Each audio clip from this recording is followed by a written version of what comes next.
Криво седи, право суди. Стара македонска поговорка.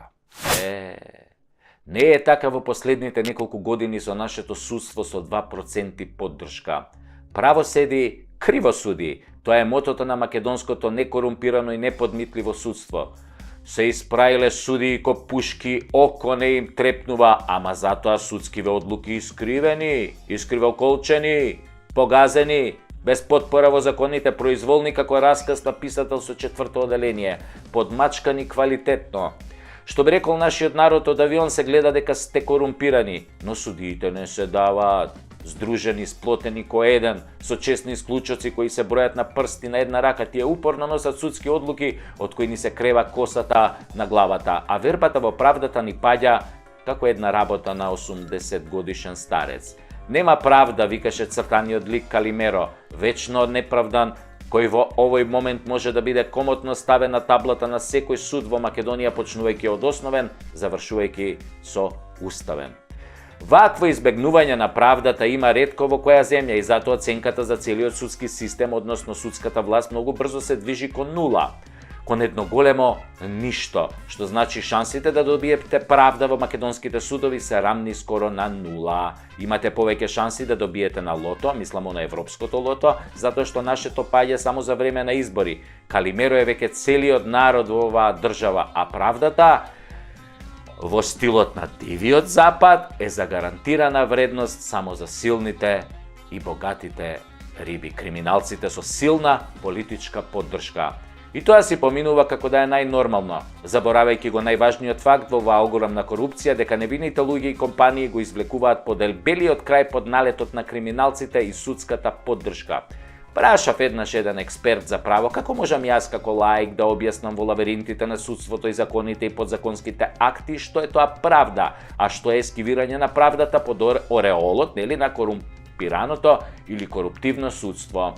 Тој вака ми рече: најлесниот начин е здравата човечка логика. Ако некоја судска одлука нема логика, тогаш има корупција и неправда. Да ти објаснам пластично, ми рече. Во Македонија е забранета трговија со петарди и запаливи средства. Но, ако судството и обвинителството на некого му прифатат образложение дека илјадниците петарди кои му се запленети му се купени легално од фирма со приложување на некаква фактура, треба да се казни фирмата за недозволен увоз и трговија со петарди, а лицето за шверц со петарди. Тоа е здравата логика. Ако судот го ослободи, значи дека е корумпиран. Се е кажано со овој беззначаен пример. Да не зборуваме за судските одлуки за болницата во Тетово, за автобусот и осудениот шофер, за ослободувањето на десетици политичари фатени во криминал и корупција. Тоа е, ако дојдете на суд, не барајте правда, затоа што сте обичен човек. Или можеби не сте. Вие сте од оние можеби другите, што седите по кафеаните и партиските штабови со судиите и обвинителите и го зголемувате нивниот имотен лист. Се во интерес на вашата правда.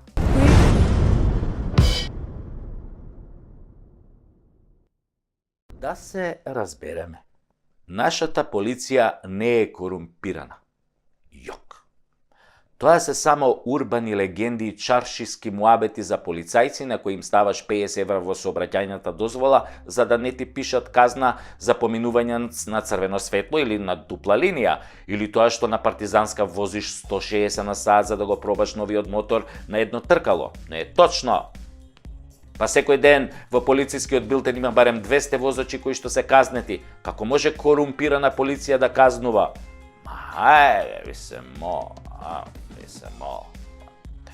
Тоа се приказни за да се дискриминираат полицајците и нивната професија. Земале едни другари ми раскажуваат таква измислена приказна како демек испиле по 2-3 раки и неколку пива и неколку гајби пиво, не се сеќам баш, и полицијата ги сопрела, им дала да дуваат во балончи, нормално балончето покажало дека се ќори пијани земја. И полицајецот ги прашал каде се здрвиле толку, тие му рекле: бате, не испивме многу ниеве. Еден другар частеше дека купил диплома за доктор. Рековме, малку да се провеселиме со новиот матичен, отидовме тамо на ќошон кај Перо. Го знаеш Перо? Кај Перо бевме. Леле, брат, каква плескајца прави Перо. Абе, од овдека вака ја плеска, вака тука шлак, награди ја плеска. Перо, тука не се депилира, абе, 2 прста, тоа млеченка шкавал има у тоа плескајцата, бе. Добро, тогаш сега казна 300 евра, овој рекол, ако немате 600 евра за 7 дена, плюс одземање на возачка дозвола, дечки 6 месеци и оставете возилото тука со таксисите, auf Wiedersehen дома, или и другаров дрвопијан, или овака му вика, што бе брат, абе неам бе 300 евра, неам 600, неам куќе кај укаса бе брат, бе све изедов, све сум испил, имам само 100 евра. Еве ги 100 евра, тука ми спијат у десниот джеп, 100 евра. Може за 100 евра само да си одиме? Многу ми се моча, бе, господин полицаец. Многу ми се моча. Ама полицајциве да ти биле честни и неподмитливи и му рекле, не оди, бе, тоа така, брат. Ти сакаш да не подмитиш? Сега ќе те уапсиме. И другаров онака ќорпијан. Не, бе, друже полицаец. Абе, какво подмитување, какви бакрачи? Јас само сакам да одите до кај Перо и да пробате од тоа плескајцата, вака што ја плеска, вака тука шлак, тука што ја плеска, вака награди таа плескајцата со фамилиите, да си отидете тамо, да ја пробате плескавица. Бе, многу работите, бе, брат. Дај, бе, малку искочите со жените кај Перо на плескајци, однесете ги, бе. Не бе, нема шанси, му рекол тој колегата на сообраќајниот полицаец кој седел во полицискиот автомобил. Мојата жена не јаде мелено месо, бе, само бифтече јаде, бе, крезлички, јагнешко, така, ребренца, јагнешки. И другиот мој другар исто се понудил. Брат, слушај, ја ке пуштам од картицата кај Перу уште едно певче. Какви плескајци, бе? Тоа селјаци јадат плескајци, бе. Не заебај, има брат, жена ти е многу паметна и сигурно има коефициент на интелигенција како Никола Тесла 300. Многу е паметна, бе, па знае на што сака, бифтече, винце, има атмосфера. И тогаш овој првиот полицаец се почешал по главата и рекол, добра, ај се оставите колата тука, ојте тамо кај Перо, уплатете и кажете му да ми се јави. Кој ќе ми се јави, може да си ја земете колата и немој, бе, немој толку да пиете, бе. Немој, бе, џубиња сте се направиле. Може полиција да ве фати, да ве земе возачката дозвола. Се разбравме ли? И така, другариве мои заштедиле 150 евра и 6 месеци без возачка дозвола. Тоа е кога полицијата не е корумпирана, кога нема корупција, а има само добар апетит. А за овие началнициве што се сликаат на партиски митинзи, за полицајциве што седат со мафијаши и се сликаат по кафеани, за функционерите и тендерите во Министерството за внатрешни работи, за тоа во некоја друга прилика да се разбереме, да бидеме на чисто. Во полицијата нема корупција. Јок! Има само Рима и плескајци. Перо, што ги плеска вака, шлак, тука награди вака, шлак. И бифтек, да. И нови шкоди.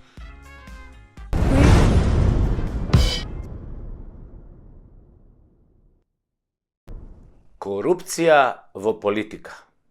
Ама ајде ви се мол. Абе глупост. Каква корупција во политика? Во политика нема корупција. Таму имаме борба со корупцијата. Нон-стоп борба. Како кој дојде на власт, он се бори, се мачи, војува со денови ноќи, нон-стоп е под опсада, се бори гради во гради со корупцијата. Толку е таа борба тешка и напорна и долготрајна. Задникот им знае. Што на секој политичар не му е доволен еден мандат за таа борба. Бара уште еден мандат. И уште еден за да може да се избори со корупцијата. И кај што е тешка борбата, таа е фрустрирачка и напорна, на секој политичар му создава здравствени проблеми, стрес. Например, доаѓа тој млад, слаб, но здрав и неискусен и по неколку години жестока борба во политиката со корупцијата, секојдневно полна со нервози, неуспешни битки, еден напред, три назад, од фрустрацијата почнува прекумерно да јаде. Од нервоза јаде. Не може да застане. Обично политичарот, разочаран од неуспешната борба со корупцијата, јаде во собраниското бифе. И тоа строго бифтек, заради тоа што протеините те прават посилен во борбата, да може да ја победи корупцијата.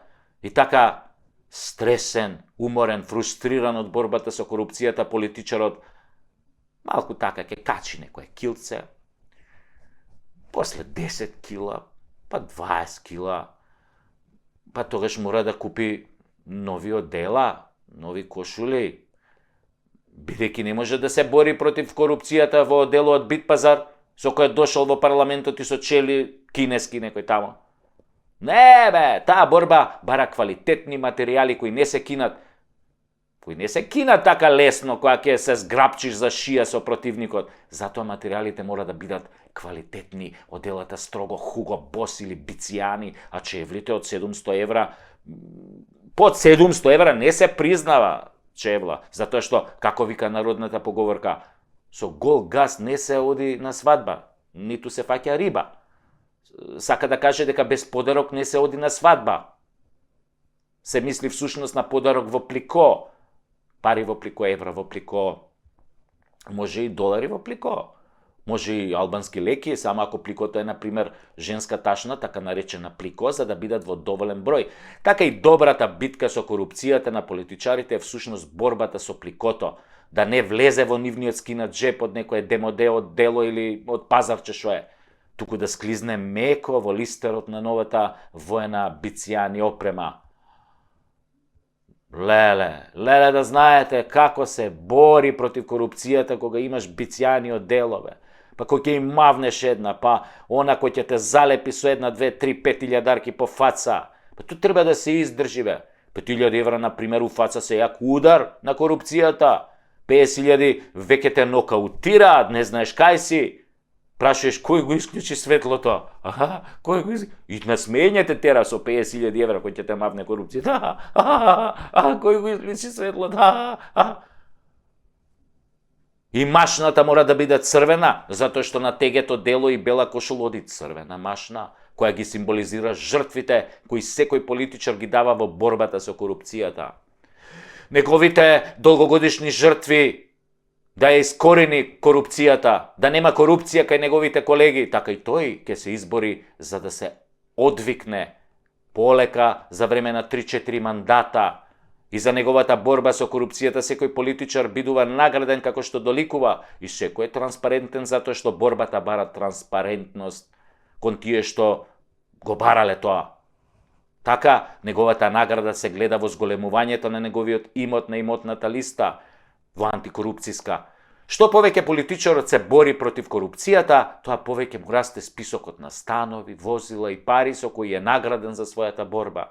Така е барем во нашата земја. Ама во Шведска обратно да ти било. Ама па, шо разбираат бе тие швеѓаните од политичка борба со корупцијата? Имаат тие други проблеми. Немаат корупција, затоа не знаат. Ај сега нек се борат бе ако можат,